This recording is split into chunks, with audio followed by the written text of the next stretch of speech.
The Biden regulatory agencies are going after already Trump's new social media platform, which hasn't even launched yet. Why? Because the right is finally getting its act together and getting its act together in coordination.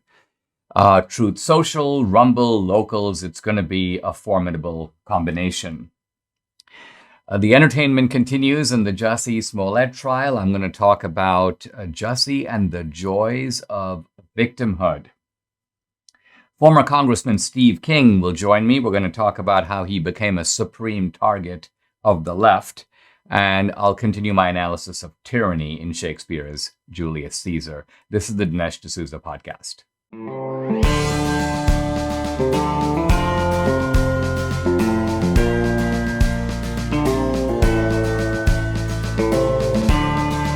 America needs this voice. The times are crazy. In a time of confusion, division, and lies, we need a brave voice of reason, understanding, and truth. This is the Dinesh D'Souza podcast. There are some very exciting developments underway in the realm of social media. The right is finally getting its act together. And this is overdue. I wish it happened, yesterday, but it's happening today and it's going to continue to happen tomorrow. Let me begin by noting the extreme censoriousness of the mainstream platforms. I see just today that Twitter suspended an account called the Maxwell Trial Tracker. This is, by the way, an account providing factual details of the Ghislaine Maxwell trial. But evidently, Twitter decided to shut that down, I guess because too many awkward names might come up. And so you can see this is on Facebook. The censorship continues on YouTube and even on Twitter, perhaps even more with the new CEO, Parag Agarwal, who has said somewhat infamously, he's, quote, not to be bound by the First Amendment. Ron DeSantis called these digital platforms the censorship arm of the Democratic Party, I guess in the same way that, say, Antifa or BLM is the paramilitary, the thug arm of the Democratic Party. And for a while there, conservatives were, it seems, at the receiving end of all this, and our platforms, in that case, Parler, didn't really seem to work all that well. Parler was, in a sense, taken down in a coordinated strike. It's now back up. But the big kahuna here is going to be the Trump platform. If Trump can get this platform to work well, it's going to be a juggernaut. Devin Nunes, by the way, has just announced he's going to be stepping down soon as a congressman to become the head of the Trump platform. And Nunes is a fighter. I think it's probably going to be a very good choice. But the left is already sensing that something big is happening here. And so I see right away that Trump SPAC, the SPAC is the shell corporation that has taken the Trump platform public, is under investigation by two federal agencies, the SEC, the Securities and Exchange Commission, and the Financial Industry Regulatory Authority. It's called FINRA. Both of them have dashed off a bunch of questions to the Trump SPAC, to the Trump media group, to say, in effect, please give us a list of this and a list of that, a list of your meetings, a list of your directors. What progress have you made so far? And now this is within the law, but you can see the political targeting here. In fact, just about 3 weeks before these letters went out to the Trump platform, Elizabeth Warren demanded that a federal investigation begin into this platform. Here's Elizabeth Warren, quote, "Nobody is above the law, and there may have been serious violations of security laws during the proposed merger of Digital World Acquisition Corp. And Trump's media company." So the relentless assault against Trump continues. But I should say that investors don't seem to be freaked out. The Trump media platform, which launched the SPAC value was $10, I believe, when it first came out. It's now $43, so basically a 400% gain already, with probably a lot more to come when the platform actually launches. Now, to give a little bit of context for all this, it's important to note that conservatives do a lot of complaining about why the left dominates this and why the left dominates that. And it's rare that we do something about it. We have done something about it in two areas, and we have had fantastic results. The first area is talk radio. When Rush Limbaugh started, talk radio was not dominated by the right. But Limbaugh basically became the towering dominant figure in talk radio, and of course, a number of others, not just Limbaugh. Salem Media Corporation, which co-sponsors this podcast, has become a powerful force in radio. Dan Bongino, Mark Levin, many others. So we dominate talk radio. We don't complain about talk radio. We sort of own it. Similarly, in cable news, you had CNN, which was the pioneer. They went out front. And they appeared to have a kind of Amazon-style dominant, invincible position. NBC announced it was launching MSNBC.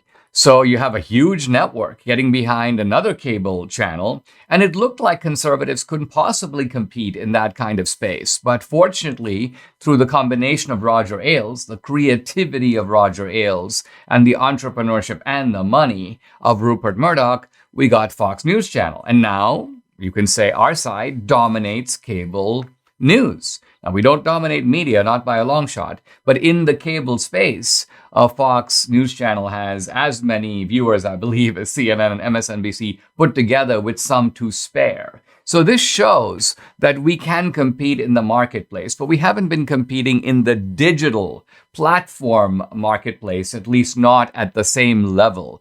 Think of how huge Facebook is and how huge YouTube is. But now, finally, our platforms are getting out the gate. The most powerful platform currently is Rumble. I believe 40 plus million followers, which is downright awesome. The two biggest figures on Rumble, by the way, are Dan Bongino and me, at least at last count.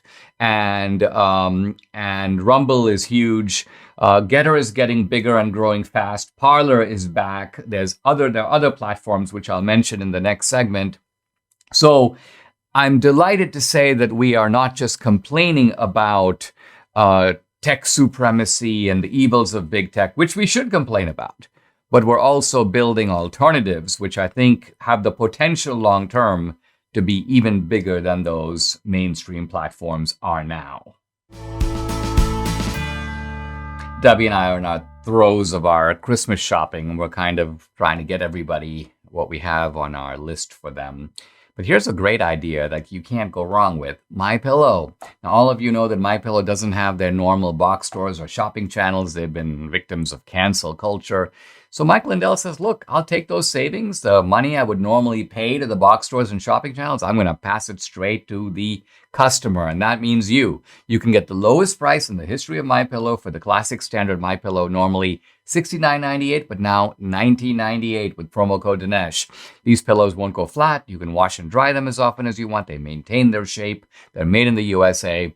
Queen size pillows normally $79.98, but now $24.98. King size normally $89.98, but now $29.98. And MyPillow isn't just pillows. They've got over 150 products, all of them steeply discounted. Everything from sleepwear to my new beds. Go to mypillow.com or call 800-876-0227.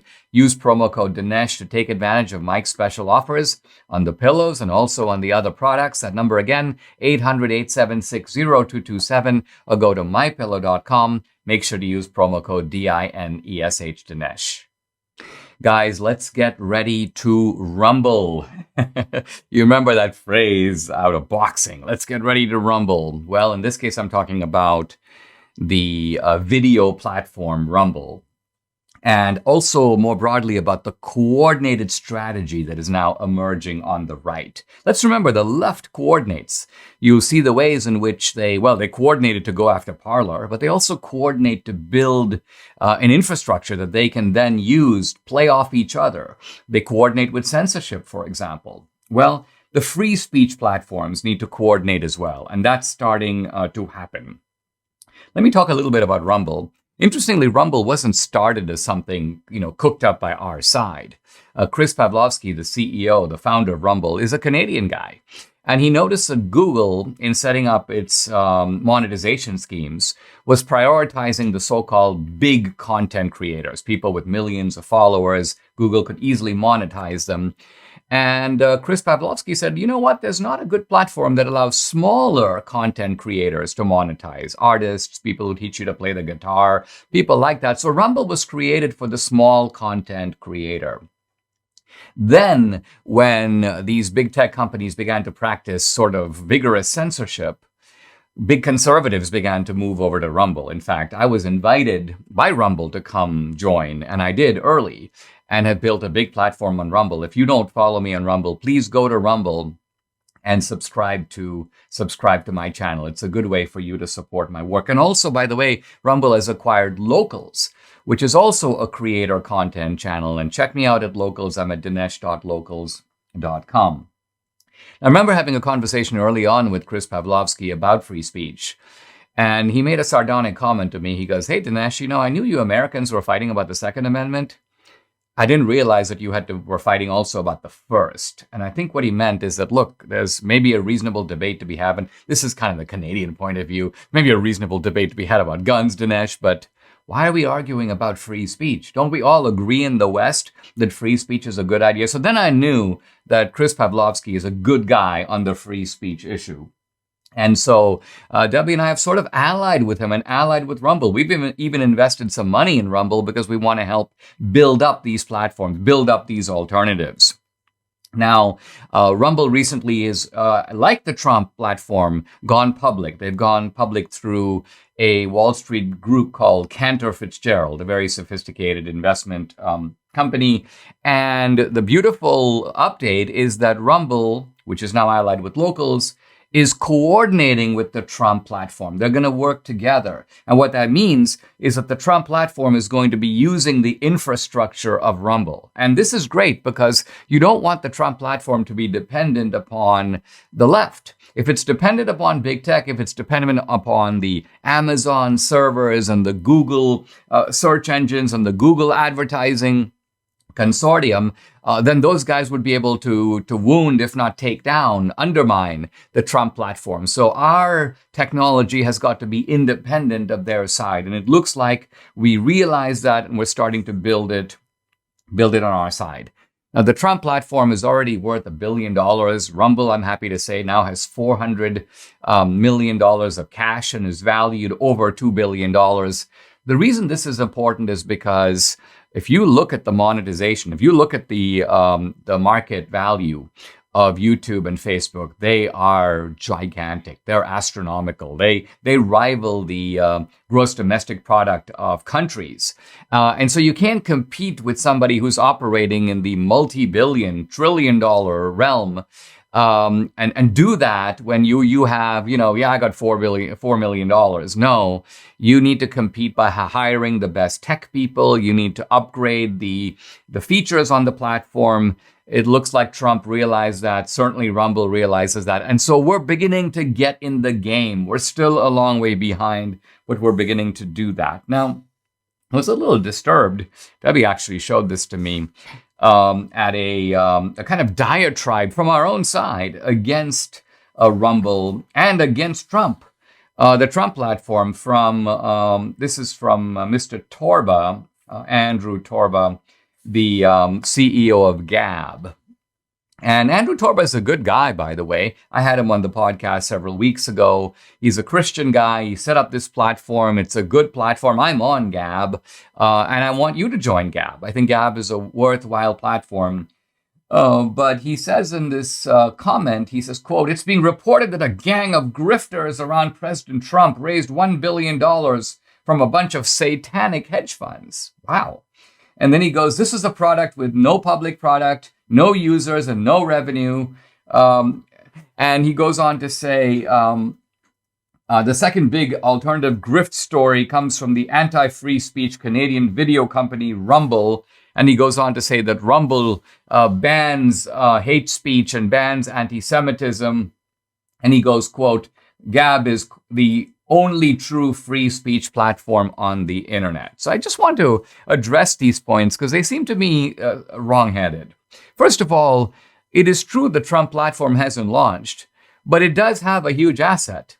His name is Donald Trump. Remember that Donald Trump on social media had well over 100 million followers. If you add his Facebook and his Instagram and his Twitter, this is a guy with a ready-made audience. So it's not surprising to me that there's a market value for a platform that is about to be launched, even though its product isn't yet on the market. Its product is actually living and breathing and waiting to jump into the platform as soon as it gets going. Now, what about this business about Rumble? And this could be also said about Getter, it could be said about Parler. They're sort of not free speech platforms because they do have some restrictions on speech. Look, I think on the free speech issue, we are not trying to make a point about free speech absolutism. We're not trying to say, hey, listen, we want every form of porn to be available on the internet. Hey, we want people to freely be able to use the N-word and all kinds of racial epithets. That's not what we're fighting for. We're not fighting for the restriction of obscene speech on the margin. We're not talking about the banning of epithets. What we're talking about is the restriction of legitimate debate. The kind of debate that must occur in a democratic society. We want to have a debate about climate change, and we want to have a debate about the trans issue, and we want to have a debate about voter fraud. We want to have a debate about all kinds of issues, but we can't have that kind of debate, and that's why these platforms exist. So this seems to me to be a bogus point. If Gab wants to say, well, we allow all that, we're going to be the true free speech platform, be my guest. I'm not opposed to that. But neither am I opposed to platforms that restrict racial epithets and restrict pornography, but allow all kinds of legitimate argument to occur. That's the kind of argument that we're fighting for. That's what we mean. And I think that's what the founders meant when they stood up for free speech. Aches and pains, we hate them. I mean, they have a way of just ruining whatever you're trying to do. It's just such a distraction. It's dispiriting, really. But aches and pains come to us all, whether it's from the normal wear and tear of time or from some sort of injury. But now there's a 100% drug-free solution. It's called Relief Factor. Relief Factor supports your body's fight against inflammation, and inflammation is the source of aches and pains. The vast majority of customers who try Relief Factor order more. Why? Because it works for them. Debbie's been suffering with frozen shoulder for a couple of years. She said, let me try Relief Factor. She found it works amazingly well. The pain just disappeared. Debbie knows if she doesn't take it regularly, the pain's going to come right back. So she's like, hey, I'm not going to be without Relief Factor again. Being able to lift her arm, exercise, this is super important to her. Relief Factor is the tool she needs. She's glad she's got it. You too can benefit. Try it for yourself. Order the 3-week quick start for the discounted price of just $19.95. Go to relieffactor.com or call 833-690-7246 to find out more about this offer. That number again, 833-690-7246, or go to relieffactor.com. Feel the difference. I want to talk in this segment about the Omicron variant and the politics of fear. Ever since the announcement of this new variant, so we had original COVID, then we had the Delta variant, now we have the Omicron variant. There have been a couple of other variants, but they haven't caused too much of a stir. But from the moment the Omicron variant was announced, global panic. All kinds of hysterical commentaries all over Europe. There are new lockdowns. There are police going to people's doors to check things out. There are people being evicted from restaurants. Really a kind of rhetorical and political madness. And of course, all the articles, the media plays a big culpable role in this. The articles all stress this is much more infectious than the Delta variant. This is the most infectious, most contagious COVID yet. Well, From what we know, and we don't know a whole lot, because there have been actually a fairly limited number of cases and therefore very limited data. From what we know, there are two things to say about Omicron. The first is, yes, does appear to be more contagious. But here's the second fact that is also worth noting. Quote, I picked this actually up from an article in Slate, but it's not the headline. It's actually it's dropped way down in the article. None of the cases so far in the U.S. have resulted in serious illness, and the World Health Organization has said that no Omicron cases which have been detected in at least 38 countries have resulted in death. So the Omicron death rate is currently 0. In fact, not a single fatality. And this, of course, is completely in line with what the South African medical establishment, and particularly the South African medical director, Dr. Coetzee, whom I've quoted on the podcast, have been saying. The South African researchers say, listen, patients infected with Omicron are much less sick than those treated before. Hospitals are seeing the same thing. Now, the media is starting to report this, but they always add this, quote, it's early to say definitively that the variant is less severe. And what they mean is we don't have the data. We can't say for sure that it's less severe. Well, wait a minute. You've been saying that it's more contagious, and you're using the same data. So if you've got very limited data, and the limited data shows two things, A, it's more contagious, and B, it's less lethal, why don't you share both things? Or why don't you hedge both statements with the appropriate qualifications? So what you see here is the sensationalism of the media. They highlight the contagion. That's known. But then when it comes to the lethality, we got to be really careful because we don't have a lot of data. Even though you're using the same data, the same body of information to make both, that pertain to both statements. It's a very interesting interview with a Yale epidemiologist, Dr. Harvey Risch, professor of epidemiology at Yale School of Public Health. And he generalizes from all this, and he says, look, quote, it's been a very selected pandemic and predictable. It was very distinguished between young versus old, healthy versus chronic disease people. So we quickly learned who was at risk for the pandemic and who wasn't. And Dr. Frisch's point is that this was known early on in COVID. And yet he says, quote, the fear was manufactured for everybody. And he goes on to say that the propaganda from governments around the world, the US is not alone in this. Everybody is at risk. Everybody can die from the virus. Everybody needs to find protection. Everybody needs to stay in their homes. Everybody should not socialize with other people. Stringent lockdowns. So all of this has been the defining rhetoric of COVID. And what Dr. Frisch is actually calling for is a more, you may say, discriminatory or targeted approach that says, listen, we've dealt with these kinds of things before. I remember, by the way, going back to the 1980s when I was in the Reagan, a young policy analyst in the Reagan White House, there was a slogan that was being used all over the media to describe AIDS. AIDS is an equal opportunity killer. You might even remember those from a few decades ago, but it was a flat out lie. AIDS was not an equal opportunity killer. It never was, and it isn't now. AIDS struck certain populations, but not others. It could be transmitted in certain ways, but not others. So it was a very dangerous disease, less dangerous, by the way, than it is now, because there are medications that contain it. But even though there's no cure yet for AIDS, but the idea that AIDS was an equal opportunity, anyone could get AIDS, this was a exploitation by the left of the politics of fear. Fear is a weapon that the left uses frequently. The earth is running out of food. The ozone layer is dissipating. Climate change is part of the same atmosphere of generating fear in order to have policies that lead to increased government control. I think we're seeing this with COVID even more in Europe, but quite clearly the Biden administration wants to push this envelope in the United States as well. And what I'm calling for is not a suspension or an abandonment of fear, but only an application of rational fear rational caution and an appropriate response rather than a politicized response to this very genuine epidemic.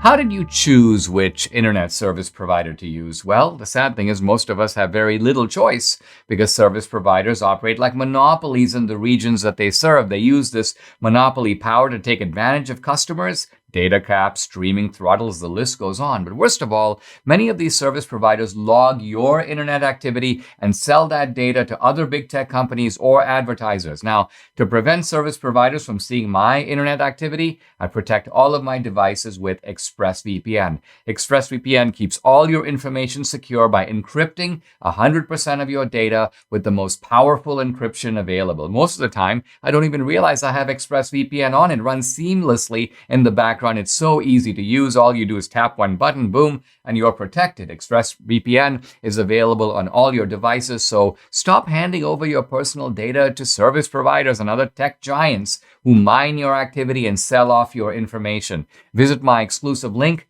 expressvpn.com/Dinesh. You'll get an extra 3 months free on a 1-year package. That's expressvpn.com/Dinesh.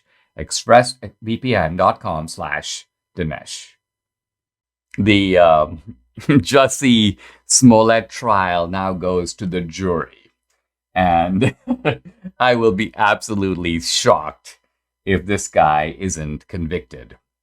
He really needs to be. In fact, his defense has been just laughable, preposterous. He'd have been better off going with the insanity defense. Hey, I was nuts. I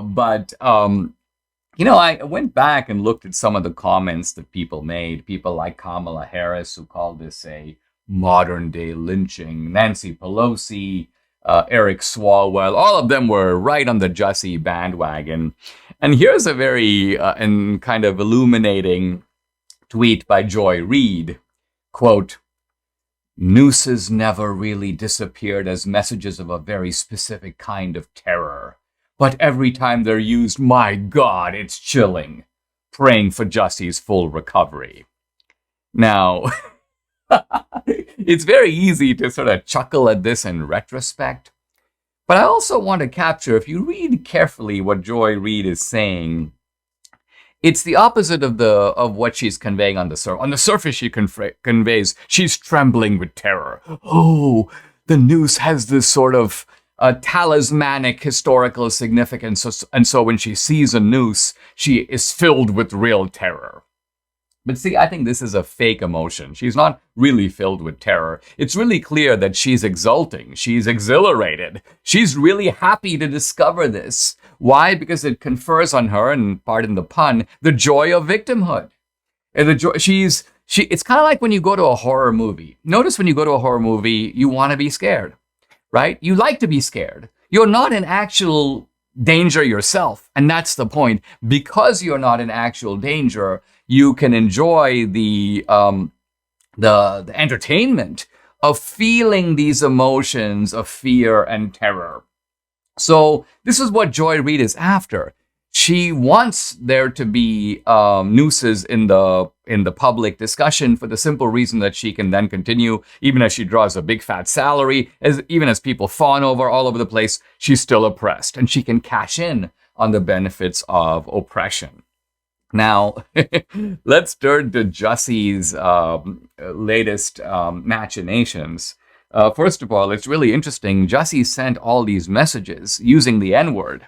And yet when the prosecutor, Dan Webb, began to read Jussie's own messages, Jussie was like, stop, I can't listen to this. It's almost like Jussie claimed to be terrified by the N-word that he was using. And so he stops the prosecutor and he says, you can't read that word.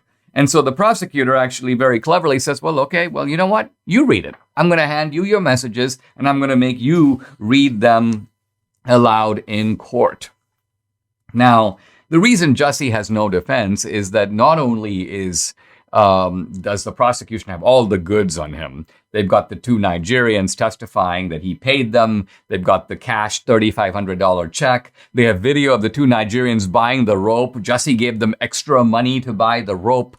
It's all, and Jussie even organized a rehearsal, a drive-by, so to speak, to check out the location. It's all on tape, and the jury has seen it. But Jussie is now trying to pretend like the Nigerian brothers. And just think about this, the sort of sickness here. He's basically throwing these guys under the bus. He's trying to send them to prison. And he's claiming that they're the part of their motive for going after him. They beat him up. Now, they did beat him up, but at his instigation. He was doing it, quote, for the media. Jussie wanted to, wanted his career to go to new heights. He wanted to be the poster boy for racial victimization. I think he knew that would mean oodles of cash in Hollywood. But now he's claiming that he had a homosexual relationship with this guy, Bola Osundero, one of the two Nigerian brothers, and that the Nigerian brothers are kind of homophobic. And yet this guy's going to a bathhouse with Jussie. The whole thing makes absolutely no sense. And really my interest here is not so much in locking Jussie up. In fact, knowing Jussie and his description of what goes on in bathhouses, he might actually like that. My point is really this, that this lie needs to be exposed. This actually was a hate crime, but it wasn't a hate crime against Jussie because he's black and because he's gay. This was actually a hate crime that was perpetrated by a black gay man, Jussie Smollett, against who? Against whites and against conservatives and against patriots. Think of what Jussie was trying to do. He was trying to stage this incident, not just for his own benefit, but to pin the racist tale on MAGA people. Yeah, it was a bunch of guys shouting MAGA slogans, "Make America Great Again," "Beat up Jussie," and then of course Jussie, being an actor, goes on TV. "They beat me up. I just wish they would find him," and so on. So it is delightful to see this exposed. But we want the public lie to be now ratified by the jury, and the media can pretend to ignore it. They're really trying to, this is very awkward for them because they know that they went all in with Jussie just as the Democratic left, the politicians did. And so it's a vindication for our side to see that, first of all, that hate crimes come in all directions. And the real hate crime here was not perpetrated against Jussie Smollett, but by him. Don't you sometimes get sick of the news every day? It's the left trying to make another money grab, whether it's spying on your accounts, taxing your unrealized gains. There's no shortage to their creativity when it comes to taking your hard-earned money to fund their expensive, radical agenda. Want to make something clear, you're making a big mistake if you're not diversifying your savings. Hold gold in a tax-sheltered account, or just hold gold at your home, in your safe. I buy my gold from Birch Gold, the only company I trust and recommend. When you buy gold from Birch Gold by December 23rd, they'll send you free gold for every $10,000 you purchase. It's the first time they've ever offered free gold. With thousands of satisfied customers, an A+ rating with a Better Business Bureau, you can trust Birch Gold to protect your savings. Text Dinesh to 484848 to claim eligibility for their free gold with purchase offer by December 23rd. Again, text Dinesh to 484848 and protect your savings today. Guys, I'm happy to be joined on the podcast by former Congressman Steve King. Steve King was for 18 years the congressman from the 4th District of Iowa. And he's the author of a new book called Walking Through the Fire, My Fight for the Heart and Soul of America. Steve, welcome to the podcast. I've actually found the book. I can't say I enjoyed reading it because it's really it's a difficult book about a kind of constellation of factors, almost a ganging up, if you will, on you for speaking up on a whole series of issues. I kind of want to get into it, but let me start with a little bit of your background.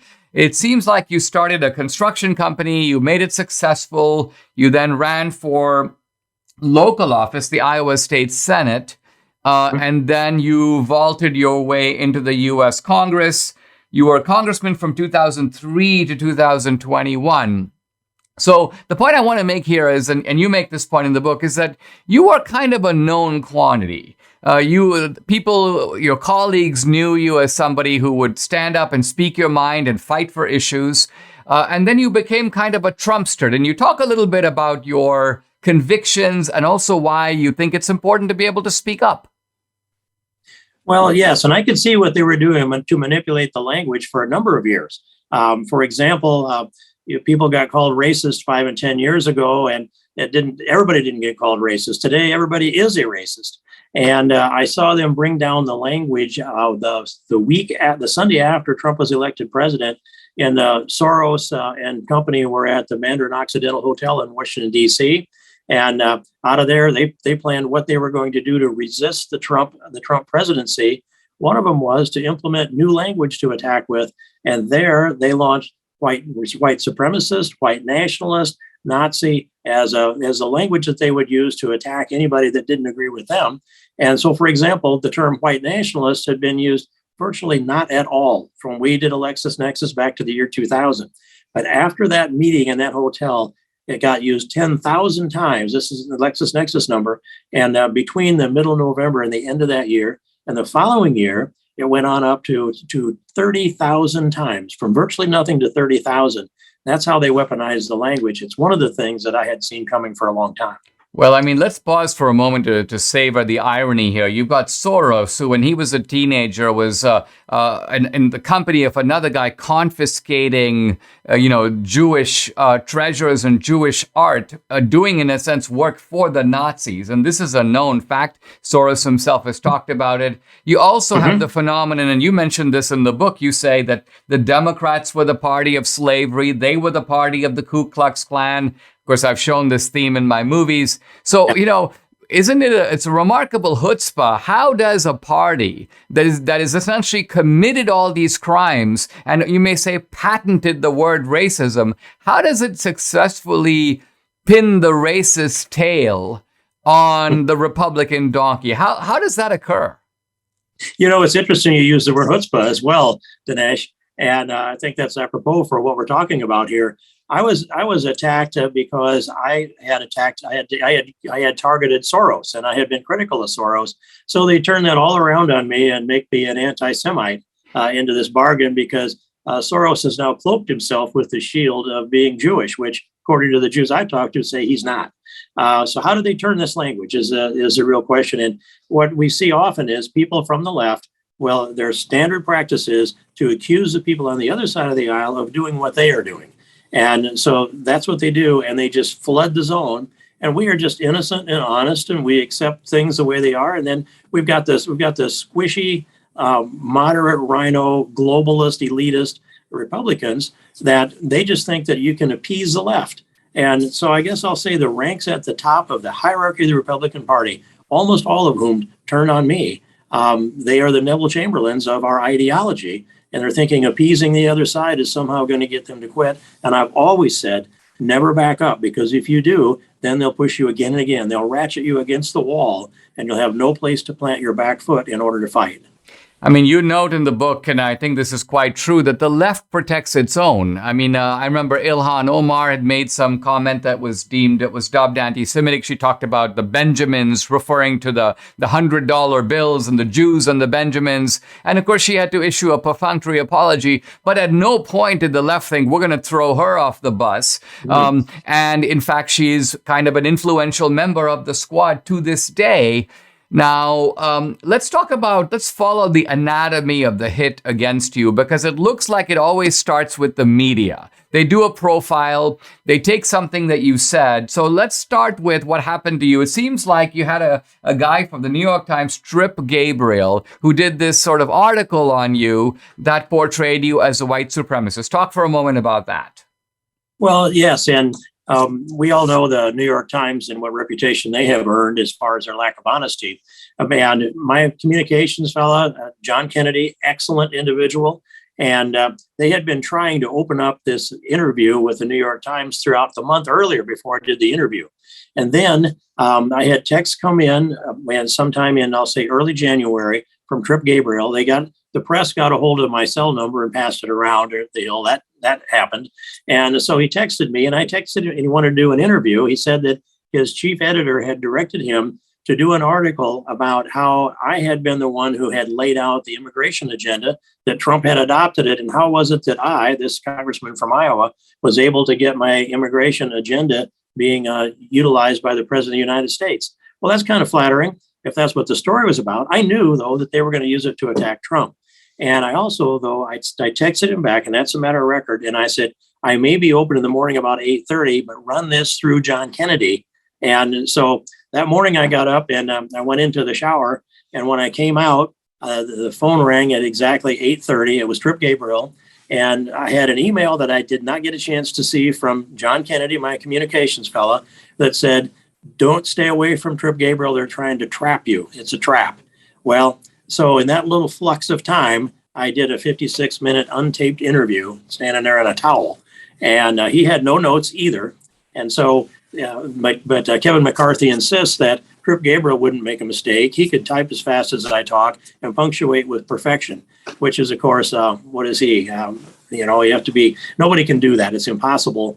Even the stenographers down on the floor of the House, where I have at a time more words in the congressional record than anybody else, they will say that they can't type as fast as I talk with their magic keyboards, Dinesh.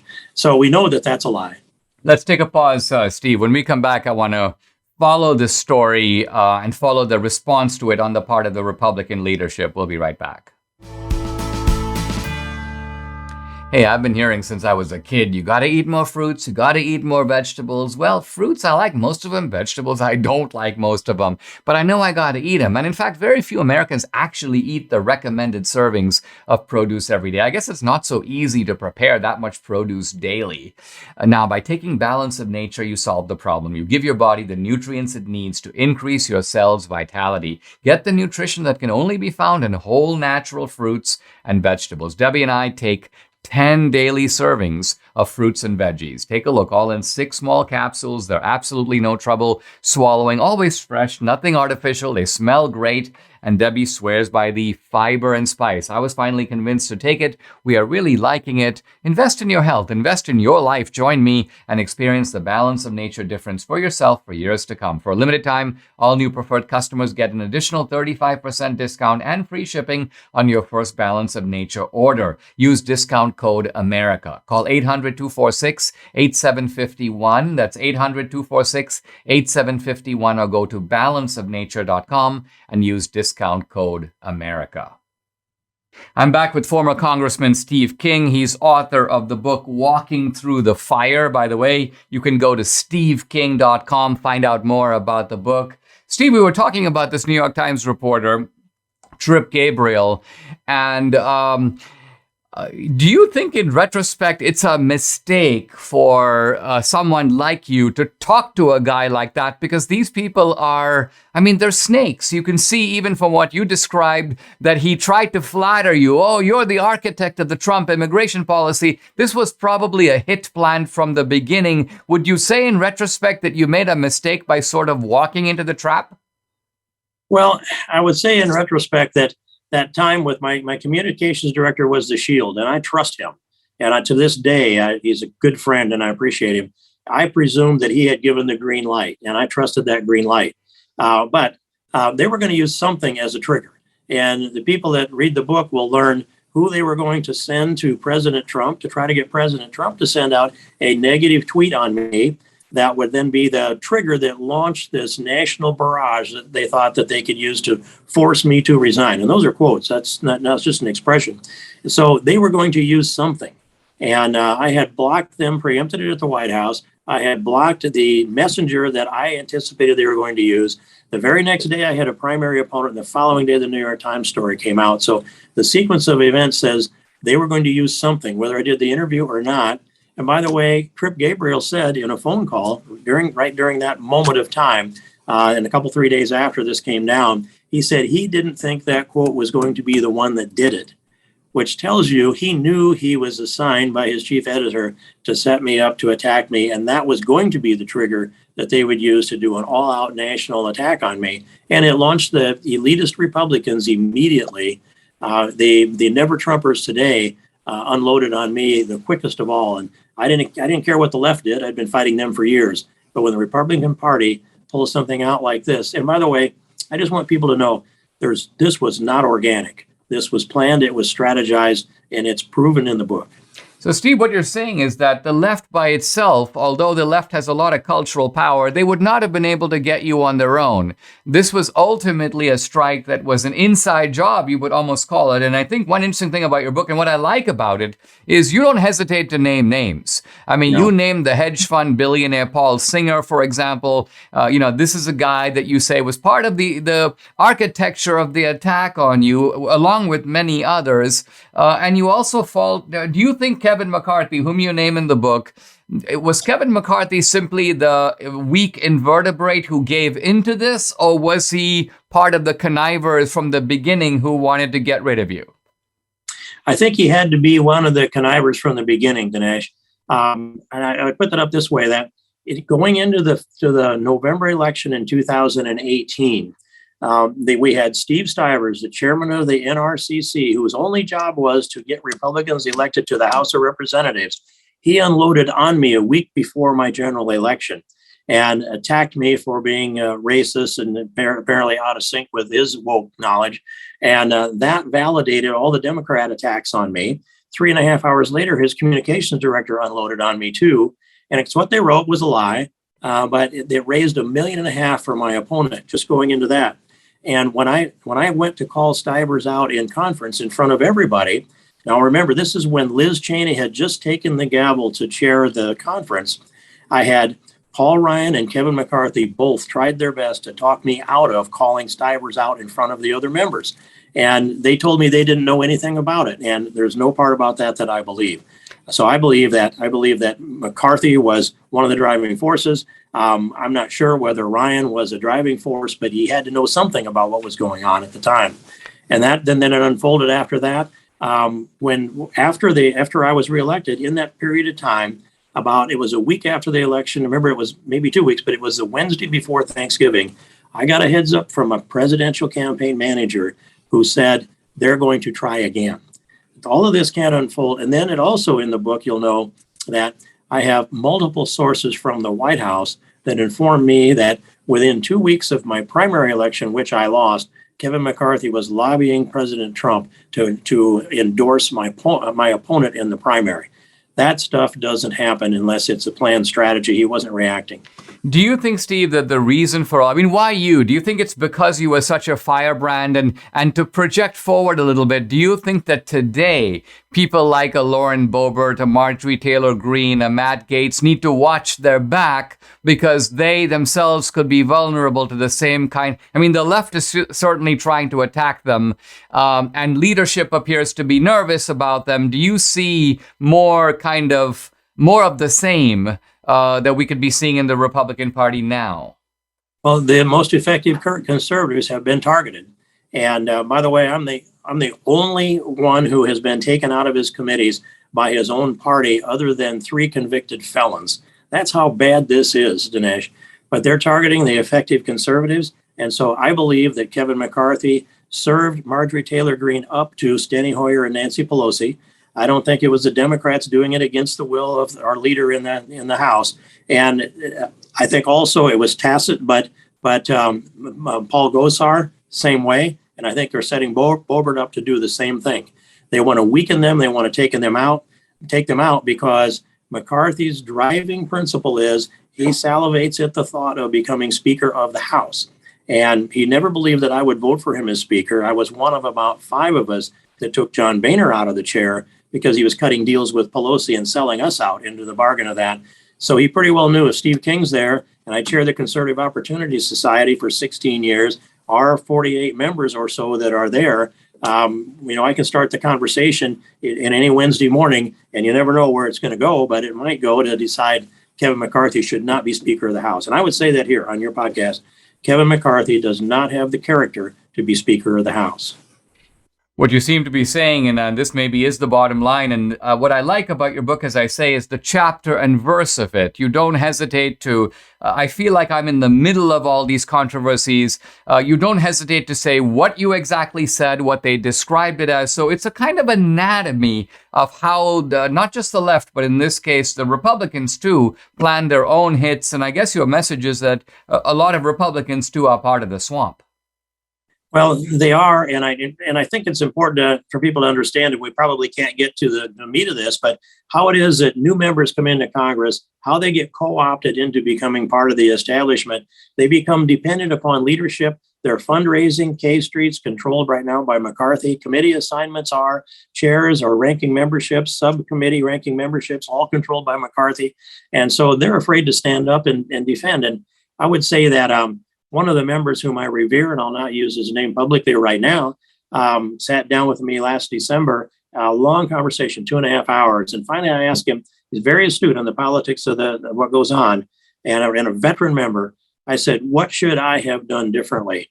He put his head down like that for a while, and he lifted it back up again. And he said, he looked me right in the eye and he said, nothing is what we should have done differently.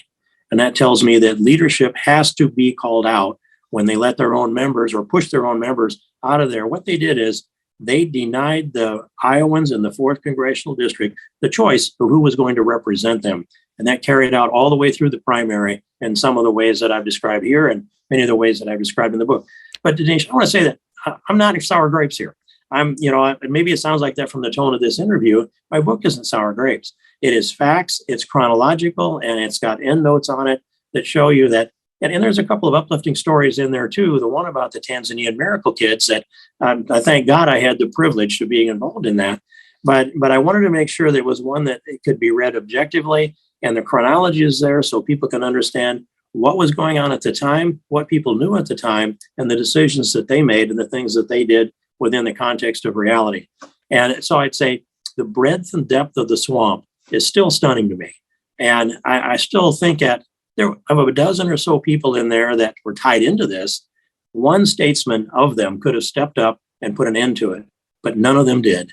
And I just wish that, they would come to grips with this and go back to being the decent people I thought they were before this began. Very interesting, folks. Check out the book, Walking Through the Fire. Go to steveking.com. Steve, thanks for joining me on the podcast. Thanks a lot, Dinesh. Want to get a really cool Christmas present for your loved one? How about giving them a new iPhone? That's right. Pure Talk has iPhone 12s starting at just $479 through the end of the year. And yes, they have the 13s too. I switched to Pure Talk. I'm getting great nationwide 5G coverage. Yes, it's the same coverage as the big guys, and you can too. The average family saves over $800 a year. Now, that's just smart. I wouldn't tell you to use a service I'm not completely happy with. Make the switch with Pure Talk's 30-day risk-free guarantee. You have nothing to lose. Unlimited talk, text, and 6 gigs of data, just $30 a month. And like I said, the iPhone 12, like mine, take a look. It's just $479. Go to puretalk.com, shop for the plan and phone that's right for you, then enter promo code SAVEHALF. And you'll save 50% off your first month, and you'll save on a new phone. That's puretalk.com, promo code SAVEHALF. Pure Talk is simply smarter wireless. Some restrictions apply. See site for details. I want to continue my discussion of tyranny in Shakespeare's Julius Caesar, because the type of tyranny that we are dealing with there is not the obvious form of tyranny. It doesn't fit the classical distinctions and definitions supplied by political science. And yet, I think in eerie ways, it resembles the tyranny that we're facing or that we're moving toward today. Think about it. What is the tyranny we're facing today? Is it the tyranny of the monarchy, the kind that the American founders faced with the British? No. Is it tyranny that's coming exclusively from abroad through some foreign conqueror? No. Is it the tyranny of pure aristocracy, an unelected group of people that have no political legitimacy imposing their will on us? No. Is it the tyranny of the people themselves? Are the American people to blame because they themselves have a tyrannical mindset? No. So what is a clinically accurate description of the alliance or coalition that's producing tyrannical policies and behaviors in the country now. That's what we want to get at. And we're going to look at Julius Caesar to help clarify this. Now, Caesar, as I said yesterday or the day before, is not a tyrant, at least not yet. He doesn't do anything tyrannical. When the play begins, we see Caesar, and he's in a procession, a victory march, if you will, that is after one of his great military conquests. And yet, the enthusiasm of the people, their excitement over Caesar, convinces some of the members of the Roman Senate, notably two important figures in Rome, Cassius and Brutus, that Caesar is becoming a tyrant. This is a preventive overthrow, a prophylactic murder, an assassination to avoid tyranny rather than to defeat it once it has already been established. And the murderers in this case say that they are liberators. And it's very interesting through history. Dante, for example, regarded Brutus and Cassius as having committed unforgivable sins of disloyalty, treachery, and he puts them in the very bottom of hell. But that is not the impression that you get of Brutus and Cassius in this play. This is a play that, to some degree, appears to celebrate the freedom-loving assassins who kill Caesar in an attempt to, you may say, restore the Roman Republic, and yet in the end are themselves defeated, although even in defeat, there's a kind of heroism, especially to Brutus, whose death is almost the sort of culmination of the play itself. Now, here's what one of the aristocrats, a guy named Flavius, says about Caesar. These growing feathers plucked from Caesar's wing will make him fly an ordinary pitch, who else would soar above the view of men and keep us all in servile fearfulness. Now, what he's saying is that we got to pluck Caesar's feathers. We got to take him down a notch, because otherwise it will go to his head. The power will make him drunk with authority, and all of us would be reduced, in a sense, to a kind of servile slavery.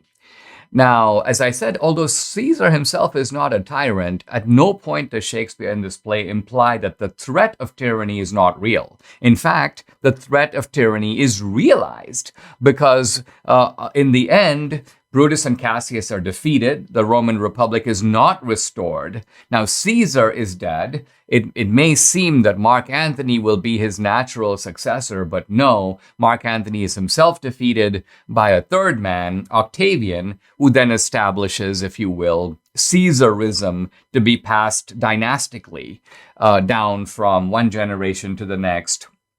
And so the Roman Republic never rises again. Now, the philosopher Aristotle once spoke about three types of regimes. The regime of the one, that's monarchy, of the few, that's aristocracy, and of the many, that's democracy. But Aristotle recognized that tyranny can come from any of these. The monarch can oppress everybody else. The aristocrats can use their power, the power of the few, as a gang to oppress everyone else. And the people, too, can become tyrants in that the majority can use their power to oppress the minority. Very interestingly, if you think about the American political system, it combines all these three elements. The president, the head of the executive branch, is sort of the monarchical element. The court and other unelected branches of government function as a kind of aristocracy. In other words, these are people who are appointed to perform certain tasks of power. And then, of course, elected representatives reflect the will of the people. Now, for Aristotle, the best kind of regime is not a regime that gives absolute power to any of these three, but that in a sense mixes the power so that each group, each system is a check on the other. I think the American founders, by the way, took this wisdom of Aristotle and tried to put it into the architecture of the American founding. But what we see in Julius Caesar is a remarkable phenomenon, which is the one guy, Caesar, allying with the people against the Senate, against the aristocrats. And what Shakespeare is implying is that that can be actually just as dangerous a form of tyranny. Let's call it Caesarism. So what does Caesarism mean here? It really refers to a single person or an elite at the top. Think here, for example, about the democratic left. They constitute a political and cultural elite. And what are they trying to do? They're trying to use the rhetoric of democracy. Oh, yes, we've got to do this for the people. We've got to do this in the name of the people. They never stop talking about the people. But the point is that they don't really care about the people. Their deference to popular will is tactical. Now, notice that when I talked about Coriolanus a few episodes ago, I mentioned that Coriolanus was an aristocrat who refused to succumb to the people. He's like, we don't care about the people. We hate the people. And at least Coriolanus was being honest about it. What you see with Caesar and what you see with Mark Antony is something far more cunning, something far more Pelosi-like, something far more Schumerish. And that is a kind of abasement that pretends with low cunning to defer to the people, even though they regard the people as trash. They regard the people as a group to be easily manipulated. And Shakespeare, by the way, is very clear-eyed in showing that the people can be easily manipulated. But that's what Mark Antony does in his infamous or famous speech where he has the body of Caesar. He's stirring the people into a frenzy, recognizing that ultimately the people are not doing their own will. They're doing the will of a demagogue. They're doing the will ultimately of Antony. So Antony here becomes the person who carries Caesarism forward until ultimately Caesarism, the name itself, comes to embody tyranny and dictatorship, comes to embody a reign of Roman emperors, by the way, who become subsequently more and more tyrannical. Nero, Caligula, Claudius, wicked and vicious emperors who ultimately lead Rome to its complete and total downfall. Subscribe to the Dinesh D'Souza podcast on Apple, Google, and Spotify, or watch on Rumble, YouTube, and SalemNow.com.